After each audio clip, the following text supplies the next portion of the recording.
Decisamente questo non è un paese per giovani. L'implacabile sentenza proposta nel 2017 da un esemplare film del regista Giovanni Veronesi trova conferma 7 anni dopo nella scelta governativa inserita nella legge di bilancio con cui i posti destinati al servizio civile hanno subito un micidiale taglio, scendendo da 71.550 a 52.236, quindi con un calo del 27%, con una scure analoga sui finanziamenti smagriti da 311 a 111 milioni di euro. Una decisione che ha provocato e sta provocando dure proteste trasversali di comuni, enti pubblici, associazioni di volontariato per i quali il serbatoio del servizio civile costituisce una risorsa fondamentale. Questo è Sveglia Veneto, il primo podcast dedicato all'informazione vista da Nord-Est.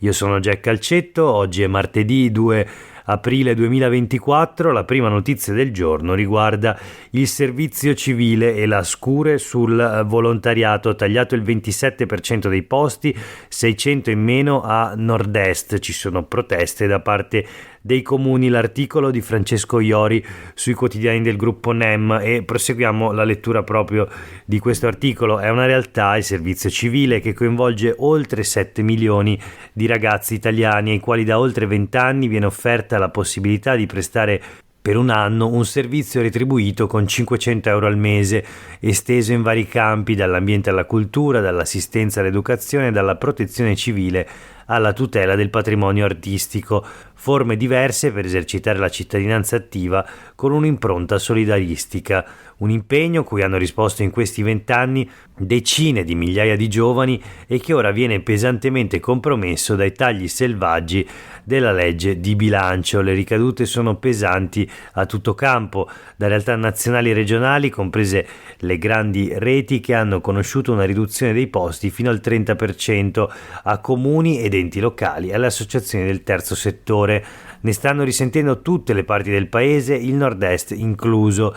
Il Veneto l'anno scorso poteva contare su 1.353 giovani impegnati nel settore e il Friuli Venezia Giulia su 448. I tagli introdotti per il 2024 ne sottrarranno tra le due regioni 600 circa, con autentici paradossi come quello denunciato dal Centro Servizi Volontariato di Verona, che aveva presentato progetti per 95 posti coinvolgendo 46 tra enti e associazioni e non se ne vedrà assegnato neppure uno. Per non parlare poi della provincia di Belluno, che risulta tra le più penalizzate d'Italia. Insomma, proteste per i tagli al servizio civile, e i quotidiani del gruppo NEM raccolgono anche interventi e testimonianze proprio dei giovani che hanno svolto il servizio civile, di alcuni di loro. Ad esempio abbiamo Virginia Libero, studentessa di giurisprudenza, che ha digitalizzato l'archivio dell'ANPI di Padova, un'esperienza formativa che andrebbe incentivata, dice Libero. E poi vediamo anche la scheda sul servizio civile, come funziona oggi il sistema. Dal 2005 è diventato facoltativo. I settori coinvolti spaziano dal welfare alla cultura. Si tratta di una scelta che è anche un'opportunità per affacciarsi al mondo del lavoro, scrivono i quotidiani del gruppo NEM, che per concludere questa prima parte di rassegna stampa intervistano anche il consigliere comunale Pietro Bean di Padova, consigliere che ha la delega sul servizio civile per il comune di Padova. Si colpiscono i giovani, dice Bean, e il loro entusiasmo. È una decisione vergognosa. Intere aree del Veneto resteranno senza operatori, ci rimettono le fasce più deboli.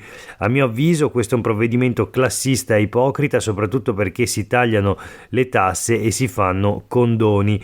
Dice ancora Bean, tra i ragazzi che si sono impegnati in questi anni c'è chi fa dopo scuola, chi assiste gli anziani e chi aiuta Down Daddy, una associazione appunto che opera con persone con sindrome di Down. Queste le parole del consigliere delegato dal sindaco per le politiche giovanili a Padova, Pietro Bean, nell'intervista firmata da Claudio Malfitano per i quotidiani del gruppo NEM. Ma proseguiamo la rassegna stampa con alcune notizie flash, poche a dire il vero, in questo secondo giorno di aprile. dopo una Pasqua e una Pasquetta piovose, ma ci arriveremo dopo al meteo. Intanto ci spostiamo sul Gazzettino, dove troviamo un articolo su Ultima Generazione, l'associazione ambientalista, e la sua recente azione che ha avuto luogo a Padova. Ambientalisti provano a interrompere la messa, bloccati dalla polizia. Una ragazza di Ultima Generazione era in fila per la comunione, denunciata. Il tentativo di blitz davanti al vescovo di Padova, un altro sacerdote li ospiterà. Ma vediamo cosa è successo nell'articolo di Marco Miazzo per appunto il Gazzettino. Ancora un'irruzione durante una delle messe più simboliche dell'anno, ancora una volta a Padova per mano del collettivo ambientalista Ultima Generazione. È accaduto domenica mattina alla chiesa della Madonna Incoronata, scelta quest'anno dal vescovo Claudio Cipolla per la celebrazione pasquale. Una 17enne, dopo essersi messa in coda per l'Eucaristia, ha estratto un cartello inginocchiandosi sull'altare. Immediato l'intervento della polizia, che l'ha portata fuori prima che potesse scandire i suoi slogan. In questura è finito anche un secondo attivista e ora i due rischiano una denuncia che sarebbe la seconda per la ragazza, protagonista anche del blitz della notte di Natale durante la messa alla Basilica di Sant'Antonio. Volevo solo mandare un messaggio di pace, ha dichiarato la studentessa padovana, giovane militante di Ultima Generazione, che una volta condotta fuori dalla chiesa ha rivelato il resto del discorso che aveva preparato. L'enciclica di Papa Francesco è il mio grido, un grido d'amore, una richiesta d'aiuto. Chiesa significa assemblea dei fedeli, ritrovarsi in comunità, lo svolgersi di un atto sacro, uno dei momenti più importanti. Se ci ritroviamo qui come comunità è importante agire. Ho 17 anni e tanta paura, non vorrei far parte dell'ultima generazione, ma ormai è tardi per fermare il caldo, la siccità, le alluvioni e le catastrofi del clima. E a proposito di clima, o meglio a proposito di meteo, vediamo l'ultima notizia di oggi che riguarda il maltempo di Pasquetta. La troviamo sempre sulle pagine del Gazzettino. Passi chiusi e frane a nord-est tra pioggia e neve africana.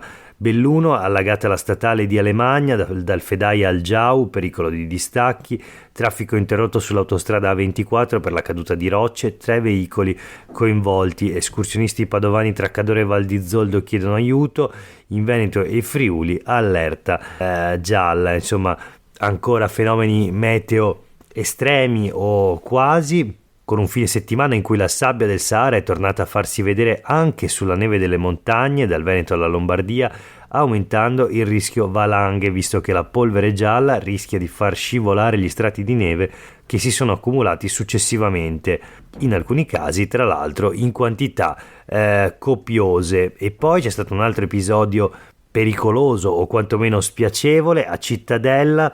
Dei ragazzi si sono accampati di notte su un isolotto in mezzo al fiume Brenta e in 5 sono rimasti bloccati dalla piena. Il gruppo di amici voleva trascorrere la Pasqua sul Brenta ma è rimasto intrappolato. Sono stati salvati dai vigili del fuoco. Lo racconta Cesare Arcolini in un articolo sempre per il Gazzettino. E per oggi è davvero tutto. Grazie per aver ascoltato questa puntata di Sveglia Veneto. A tutte e tutti voi una buona giornata.